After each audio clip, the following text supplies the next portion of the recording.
જય દ્વારકાધીશ ખેડૂત મિત્રો, લીલુડી ધરતી ચેનલમાં આપનું હાર્દિક સ્વાગત છે અને હું છું ભાવેશ પટેલ.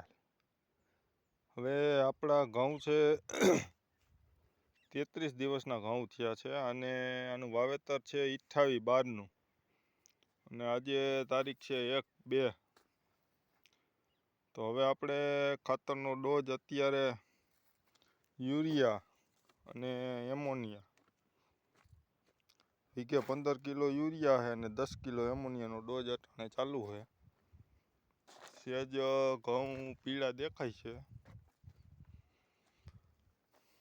એટલે આની મોરના જે ઘેરામાં યુરિયા અને એમોનિયા નાખ્યું એમાં બેસ્ટ રિઝલ્ટ મળ્યું છે અને આમાં જોઈ લઈએ આપણે કેવું રિઝલ્ટ મળે. તો ખેડૂત મિત્રો જે યુટ્યુબમાં વિડીયો જોવે એ લાઈક કરજો, સબસ્ક્રાઈબ કરજો અને ફેસબુકમાં હોય લાઈક ને શેર કરજો. Thank you. હવે આનું રિઝલ્ટ કેવું મળે 4-5 દિવસ પછી પાછો વિડીયો બનાવશું આ ઘેરાનો.